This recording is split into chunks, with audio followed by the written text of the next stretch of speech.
Halo Sobat Pelaut, selamat datang di channel YouTube Kelas Pelaut. Jadi di video kali ini kita akan membahas mengenai stabilitas kapal ya. Untuk itu izinkan saya untuk pertama kalinya on cam berada di sini menyapa kalian semua supaya penjelasan yang saya akan jelaskan lebih jelas. Saya pun enak untuk menjelaskan dan kalian mudah untuk memahaminya. Jadi langsung saja kita akan mulai pembahasannya. Coba kalian bayangkan sebuah kapal raksasa panjangnya bisa sampai 300 meter. Ini setara 3 kali lapangan bola ya kalau dilihat dari panjangnya. Kemudian bobot matinya yaitu ratusan ribu ton terbuat dari besi baja. Tapi kapal tersebut tetap bisa ngambang di laut dengan santai, tidak tenggelam, tidak oleng, dan tetap melaju meskipun diterpa ombak yang sangat-sangat besar. Yang jadi pertanyaannya adalah kok bisa? Kok bisa? Apa sih rahasia dibalik kemampuan kapal niaga yang berat tapi bisa tetap stabil di laut? Jadi di video ini kita bakal bedah secara lengkap mengenai kenapa kapal bisa terapung, kemudian apa itu stabilitas kapal, terus ada yang paling tidak kalah penting yaitu faktor-faktor yang bikin kapal nggak gampang terguling. Terus yang terakhir mungkin kita akan selipkan sedikit mengenai kejadian nyata ketika stabilitas itu mengalami kegagalan. Nah, semua jawabannya berawal dari hukum Archimedes atau sebuah hukum fisika yang diprakarsai oleh ilmuwan yang berasal dari Yunani kuno bernama Archimedes. Si Archimedes ini mengatakan di hukum fisika klasiknya bahwa sebuah benda jika dicelupkan sebagian atau seluruhnya ke dalam air atau fluida, dia akan menyebabkan atau membuat sebuah gaya dorong ke atas. Jadi benda itu mendapat gaya dorong ke atas, di mana besar gaya tersebut sama dengan berat air yang telah dipindahkan oleh si benda tersebut. Nah, itu ya. Jadi singkatnya, kenapa kapal bisa terapung? Karena dia memindahkan air laut. Selama berat air yang dipindahkan lebih besar atau sama dengan berat kapal, maka kapal akan tetap terapung. Nah, perpindahan air tersebut biasanya kita sebut dengan istilah kerennya yaitu displacement air atau perpindahan air. Walaupun kapal dibuat dengan baja yang sangat berat, bentuk lambung kapal yang mengkerucut dan lebar itu menyebabkan adanya daya dorong ke atas yang menyebabkan kapal itu tetap terapung alias memiliki daya apung. Istilah kerennya daya apung itu kita sering sebut dengan yang namanya buoyancy ya, seperti itu. Makanya di sini desain lambung kapal itu menurutku sangat-sangat penting sekali ya. Yang pertama, desain lambung kapal itu harus menampung udara sebanyak mungkin. Dan yang kedua, desain lambung kapal harus punya volume displacement yang besar. Dan yang ketiga yang pasti, dia harus tahan akan tekanan air. Nah, meskipun kapal tersebut bisa terapung, belum tentu kapal itu stabil ya. Makanya kita perlu yang namanya stabilitas kapal. Stabilitas kapal adalah kemampuan kapal buat kembali ke posisi tegak setelah kena gangguan seperti ombak, angin, atau shifting muatan. Kapal itu mempunyai kemampuan untuk kembali ke posisi semula. Nah, seperti itu. Jadi stabilitas ini diukur dari hubungan 3 titik, diantaranya yaitu center of gravity atau yang biasa kita sebut dengan G, titik G ya. Titik G ini adalah titik pusat dari kapal, ditentukan dari distribusi berat semua benda di kapal termasuk muatan. Yang kedua ada yang namanya titik B atau center of buoyancy. Titik pusat dari volume air yang dipindahkan oleh kapal. Nah, jadi titik B ini adalah titik pusat dari volume air yang dipindahkan oleh kapal. Dan yang ketiga ada yang namanya metacenter atau alias titik M. Titik M adalah titik perpotongan antara garis vertikal dari gaya apung sebelum dan sesudah kapal miring. Dan yang jadi parameter paling penting adalah GM alias metacentric height. Jadi tinggi metacentriknya yang menyebabkan kapal itu stabil atau tidaknya. Ketika GM positif, maka kapal akan balik ke posisi tegak atau stabil. Dia mempunyai kemampuan untuk membalikan diri ke posisi tegak atau seperti semula. Sedangkan untuk GM0 atau garis G sejajar dengan garis M, kapal akan labil dan mudah miring. Nah, sedangkan GM negatif, kapal itu akan mudah terbalik atau terguling. Nah, GM negatif ini bahaya. Jadi setiap kapal yang setiap mau berangkat harus diperiksa dulu, GM-nya harus positif, nggak boleh negatif. Atau nol pun juga nggak boleh. Itu cukup bahaya kalau di laut-laut yang ombaknya besar, ya seperti itu. Nah, terus ada banyak faktor yang menentukan apakah kapal itu stabil atau tidak. Beberapa di antaranya, yang pertama adalah desain lambung kapal, seperti yang kita bahas tadi di awal. Jadi lambung yang lebih besar akan memperbesar gaya apung dan meningkatkan GM. Jadi jika lambungnya itu melebar, dia itu lebih banyak memindahkan air yang dimana displacementnya itu akan lebih besar gitu loh. Jadi tapi negatifnya ya biasanya kalau lambungnya itu besar itu mempersulit manuver kapal ya, dan biasanya itu bahan bakarnya akan lebih boros seperti itu ya. Yang kedua yaitu mengenai posisi dan perpindahan muatan, shifting muatan. Jadi muatan berat harus ditempatkan di bawah. Ini untuk menekan titik G-nya biar tidak naik, biar kapal tetap stabil. Jadi muatan yang berat-berat itu ditaruh di posisi di bawah kapal, maksudnya di bagian bawah kapal ya. Kemudian penyusunan kontainer harus seimbang antara sisi kiri port set dan sisi kanan starboard set. Dia harus seimbang, kiri kanannya muatan itu harus seimbang. Kalau kirinya mungkin kasarannya 10 ton, 20 ton, 30 ton, 50 ton ya, yang kanan juga harus menyesuaikan.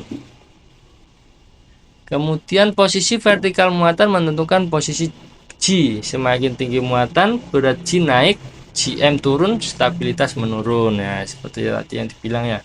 Seperti ibarat mobil atau truk, jika dia mengangkut muatan dengan tinggi yang sangat tinggi, maka truk tersebut akan mudah terguling di jalan ya. Demikian juga kapal. Nah, nomor 3 yaitu mengenai faktor yang menentukan apakah kapal stabil atau tidak, yaitu penggunaan balas. Balas di sini adalah air laut yang dimasukkan ke tangki khusus di bawah kapal buat menambah bobot di bawah. Ini menurunkan titik G tadi ya, biar supaya GM-nya positif. Kita perlu balas. Tapi biasanya kalau kita isi balas banyak-banyak, jadi kapasitas muatannya itu otomatis menurun ya. Kita kan harus tetap menyesuaikan displacement kapal. Jadi berat kapal plus muatan tidak boleh lebih dari displacement kapal, seperti itu ya, biar kapal itu tetap masih bisa terapung. Dan yang keempat yang menyebabkan kapal stabil atau tidak yaitu draft kapal. Draft adalah jarak antara permukaan air laut ke lunas kapal atau ke dasar kapal. Draft yang terlalu dangkal bisa bikin kapal tidak cukup dalam mencelupkan diri untuk dapat gaya apung yang cukup. Nah, jika semisal kapal ini ya dangkal airnya, draftnya kecil, itu daya apungnya itu kurang. Soalnya air yang dipindahkan ini tidak cukup banyak, seperti itu ya. Stabilitas kapal dibagi menjadi dua. Yang pertama yaitu stabilitas statis, yaitu kemampuan kapal balik ke posisi tegak dalam kondisi pelan, kayak pas muatan geser atau kapal miring sedikit. Yang kedua ada stabilitas dinamis, kemampuan kapal untuk menahan dan pulih dari kondisi goyangan besar, misalnya pas dihantam ombak atau angin ekstrim. Stabilitas dinamis sangat tergantung pada desain, bobot, kecepatan kapal, serta reaksi awak kapal dalam mengambil tindakan. Kapal zaman sekarang udah dilengkapi dengan teknologi canggih untuk membantu menjaga stabilitas. Di antaranya yang pertama ada yang namanya anti-rolling tank. Ini sebuah tangki ya yang berfungsi untuk menyeimbangkan goyangan. Jadi tangki air di sisi kapal yang airnya bisa bergerak otomatis menyesuaikan gerakan kapal ya. Seperti itu. Ada juga yang namanya fin stabilizer, yaitu sirip-sirip otomatis di bawah kapal yang bisa bergerak buat mengimbangi gerakan rolling kapal saat belayar. Dan yang terakhir ada yang namanya stabilisasi aktif, sistem otomatis berbasis sensor dan komputer yang bisa mendeteksi perubahan posisi kapal dan menyesuaikan sistem balas atau stabilizer. Dia itu bisa secara otomatis ya menggunakan sensor untuk menstabilkan sistem balas atau berperan sebagai stabilizernya. Beberapa fenomena laut yang bisa bikin kapal kehilangan stabilitas. Nah, ini menarik. Yang pertama ada yang namanya free surface effect, yaitu ketika ada cairan dalam tangki yang bebas bergerak dikarenakan tangki tersebut tidak penuh, gerakan cairan itu bisa menggeser titik berat kapal dan bikin kapal gampang miring ya, seperti itu. Jadi coba bayangkan kembali ke truk ya, truk tangki yang biasanya muat bahan bakar, ngisi bensin, ngisi solar di pom. Itu kan kalau tidak penuh, dia saat belok atau apa itu rawan terguling ya, karena dia itu ada gaya terusan gitu loh, seperti menambah kemiringan gitu ya, jadi gampang terguling. Kapal pun demikian, free surface effect. Terus ada yang namanya shifting cargo atau pergeseran muatan. Biasanya kan di laut itu mungkin entah cuaca entah apa itu ada aja gitu ya, salah satunya ya terjadi pergeseran muatan. Nah, pergeseran muatan ini menyebabkan kapal tidak stabil. Muatan yang nggak diikat dengan benar bisa geser saat kapal miring dan bikin kapal makin nggak seimbang, seperti itu. Nah, dan yang terakhir itu biasanya roxy ya, atau heavy weather. Jadi cuaca buruk lah, seperti itu. Ombak besar dan angin ekstrim bisa ngasih tekanan luar biasa ke sisi kapal, bahkan bisa bikin kapal kehilangan keseimbangan secara bertahap. Ngeri ya kerja di kapal.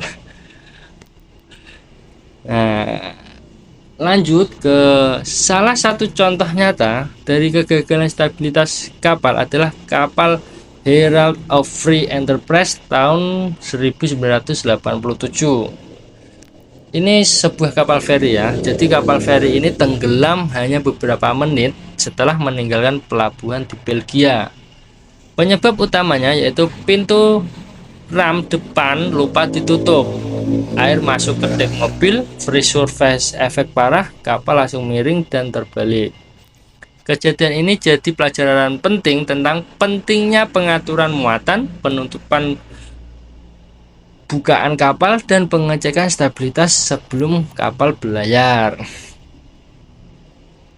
Jadi nggak cuma teori dan desain, soal stabilitas juga diatur di dalam konvensi internasional seperti SOLAS, Safety of Life at Sea, menyediakan standar keselamatan minimum termasuk soal konstruksi dan stabilitas kapal.